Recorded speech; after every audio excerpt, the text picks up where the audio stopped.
Memuliakan Tuhan adalah merupakan respon terhadap kasih karunia Allah. Saudara, tanpa Tuhan, manusia bukanlah apa-apa dan bukan juga siapa-siapa. Untuk itu, kita tidak boleh sombong ketika memiliki harta kekayaan.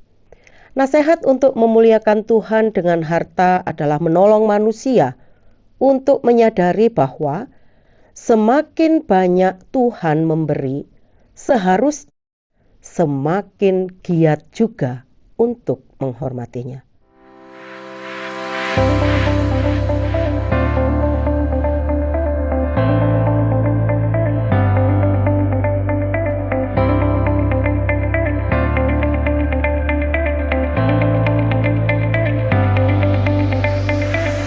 Shalom, salam sejahtera dalam Tuhan kita Yesus Kristus. Saudara, kita berjumpa dalam acara Terang Warta Rohani yang dipersembahkan oleh Yayasan Terang Warta Rohani melalui YTWR Channel. Hari ini kita akan belajar tentang muliakan Tuhan dengan hartamu.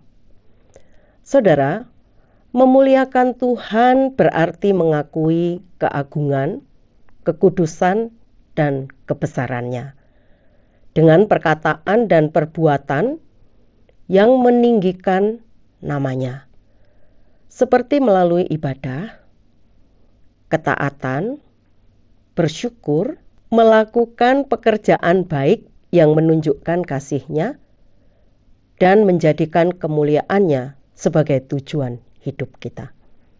Mengapa kita harus memuliakan Tuhan?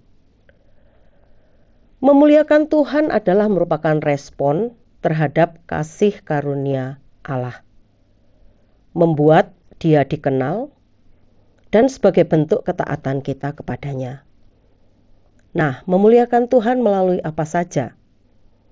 Tentu yang pertama dengan mempersembahkan tubuh kita sebagai persembahan yang hidup, kudus, dan berkenan kepadanya. Berikut juga adalah melalui harta atau kekayaan kita. Firman Tuhan di dalam Amsal 3 ayat 9-10 berbunyi demikian. Muliakanlah Tuhan dengan hartamu dan dengan hasil pertama dari segala penghasilanmu. Maka lumbung-lumbungmu akan diisi penuh sampai melimpah-limpah. Dan bejana pemerahanmu akan meluap dengan air buah anggurnya. Saudara, segala harta benda atau kekayaan kita, semuanya itu adalah dari Tuhan asalnya dan milik Tuhan.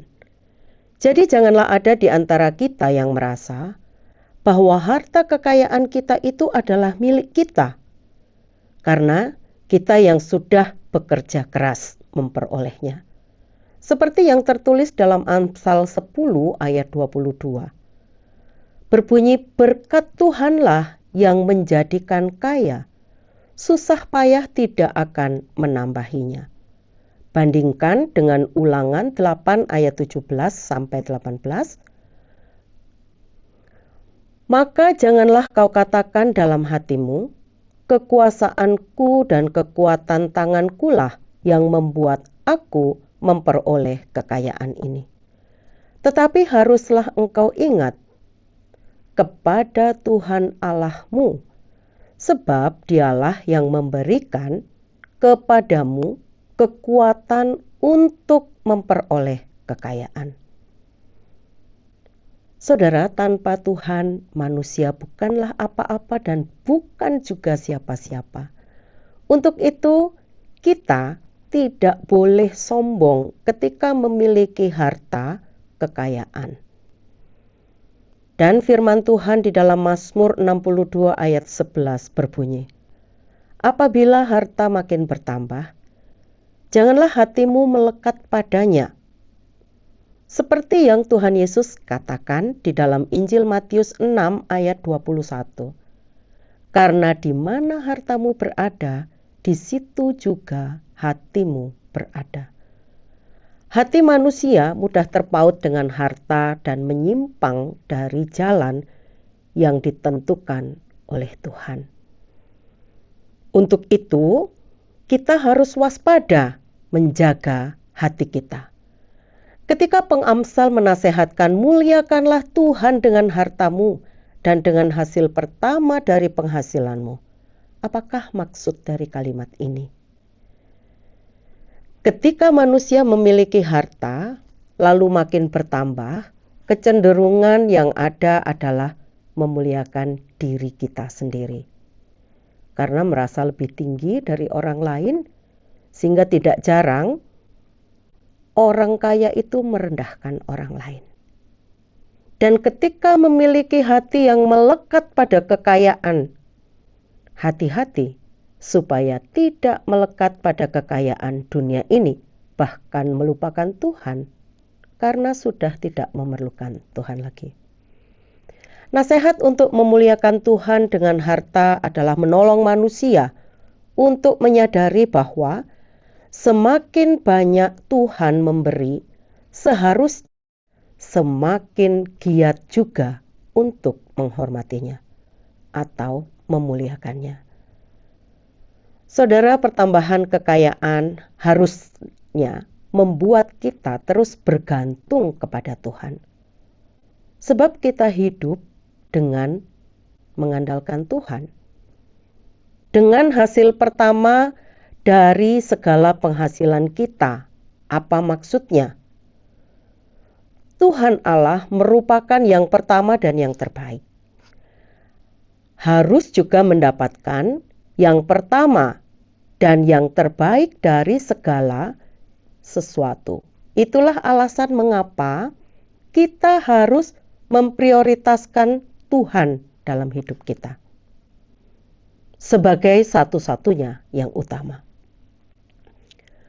Memakai harta kekayaan untuk memuliakan Tuhan berarti memakai harta itu untuk sesuatu yang baik dan berguna bagi sesama yang pada akhirnya nama Tuhan itu dimuliakan. Sebuah janji yang diberikan jika kita melakukan dengan ketaatan, maka lumbung-lumbung kita akan diisi penuh sampai melimpah-limpah. Allah akan memberkati engkau dengan kekayaan supaya engkau menggunakannya bukan untuk memamerkan dan menjadi perhiasan, melainkan supaya dipakai dan ditebarkan, bukan disimpan dan ditumpuk. Orang-orang yang berbuat demikian adalah orang-orang yang berbuat baik dengan harta milik mereka, maka akan mendapatkan lebih banyak lagi sehingga mereka bisa melakukan lebih banyak kebaikan. Namun yang harus kita ingat benar-benar adalah janganlah fokus kita pada janji yang ada, sehingga ketika memuliakan Tuhan menggunakan harta kita dan dengan hasil pertama milik kita, maka kita berharap Tuhan akan mengembalikan dengan berlimpah-limpah. Berdasarkan Imamat 23 ayat 9-14 dan Ulangan 26 ayat 1-11, ada 5 alasan mengapa orang Kristen tidak lagi terikat dengan praktek pemberian buah sulung dan mengapa menjadikan buah sulung sebagai umpan berkat adalah tidak alkitabiah.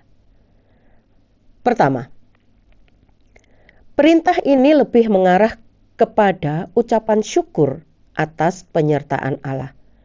Kita ingat ketika bangsa Israel keluar dari Mesir sampai ke tanah Kanaan, daripada sarana mendapatkan berkat Allah. Imamat 23 ayat 10, Ulangan 26 ayat 1, pasal 5-10. Sejak awal pemberian peraturan ini tidak ada ide tentang berkat yang melimpah sebagai balasan dari Allah. Jadi teks di Amsal 3 ayat 9-10 sebaiknya dipahami bukan sebagai pola yang umum Bisa jadi hanyalah sebuah janji khusus pada situasi yang khusus pula. Lagi pula, sesuai dengan jenis sastra kitab Amsal yang memuat banyak observasi kehidupan manusia, apa yang tertulis di sana belum tentu adalah janji ilahi, melainkan observasi atas apa yang sedang terjadi dan biasa terjadi. Kedua, yang dipersembahkan dari penghasilan yang pertama juga bukan seluruh hasil panen. Semua teks tentang buah sulung tidak ada yang mengindikasikan bahwa seluruh panen sulung itu wajib diberikan. Sebaliknya, Alkitab secara eksplisit menggunakan istilah seberkas atau sebakul. Imamat 23 ayat 10 sampai 11, Ulangan 26 ayat 2. Ketiga, pemberian buah sulung dihubungkan dengan kurban bakaran dan persembahan-persembahan lain. Imamat 23 ayat 12 sampai 14. Ada kurban sajian, ada kurban bakaran, api-apian, dan korban curahan di hadapan Tuhan. Jika persembahan buah sulung tetap diwajibkan, mengapa semua kurban yang lain ini tidak diwajibkan lagi? Mengapa penebusan Kristus hanya menggenapi semua persembahan kecuali persembahan buah sulung? Jadi, kalau semua kurban lain sudah digenapi di dalam Kristus, tidak ada alasan mengapa buah sulung dipertahankan. Keempat, jika konsisten dipraktekkan, perintah untuk memberikan buah sulung berlaku setiap tahun atau setiap panen. Nehemia 10 ayat 35, Amsal 3 ayat 9 sampai 10. Saudara, praktek ini tidak hanya terjadi sekali pada waktu bangsa Israel menduduki tanah Kanaan dan mulai menikmati hasil dari tanah itu.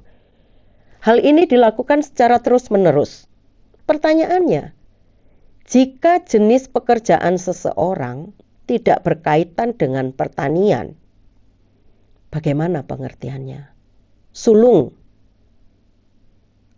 untuk diterapkan. Jika itu diberikan terus-menerus, seberapa sering seseorang harus memberikan gajinya atau mempersembahkan penghasilannya? Konsistensi penerapan dalam hal ini tentu saja membingungkan dan sulit dipertahankan. Kelima, yang terakhir, yang menikmati buah sulung bukan hanya para imam, tetapi juga kaum Lewi dan orang-orang asing. Ulangan 26 ayat 11. Praktek memberikan buah sulung kepada gereja dan hanya pendeta yang menikmati, hasilnya merupakan kebiasaan yang tidak alkitabiah. Jemaat yang memberikan sebenarnya berhak untuk mengawasi penggunaan buah sulung yang dipersembahkan tersebut. Tujuannya adalah untuk memastikan bahwa para pelayan dan golongan marginal yang membutuhkan juga menikmati hasil tersebut. Walaupun praktek ini tidak mengikat,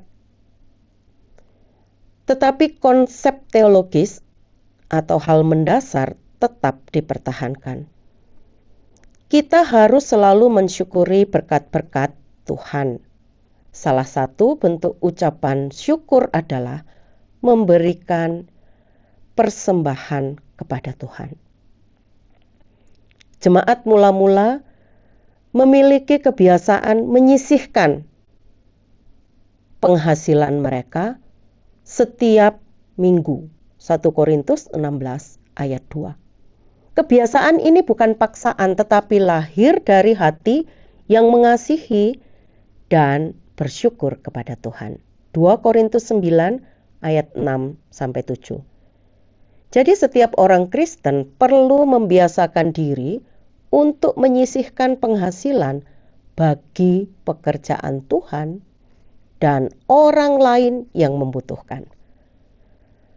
Semakin besar rasa syukur kita, semakin besar pemberian kita.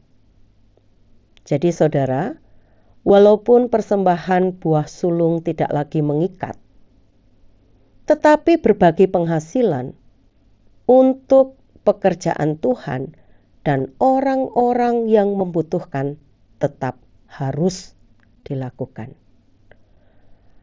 Allah sudah sedemikian baik kepada kita. Dia memberikan dirinya bagi kita. Berlebihankah jika kita berbagi berkat-Nya untuk orang lain? Tuhan Yesus memberkati Anda. Terima kasih Anda sudah mengikuti program kami. Jika Anda diberkati, jangan lupa like, komen, dan share supaya Anda tidak ketinggalan setiap program terbaru kami. Jangan lupa juga untuk subscribe channelnya dan nyalakan loncengnya. Jika Anda ingin mendukung pelayanan kami, bisa melalui rekening kami berikut ini atau menghubungi kami di sini.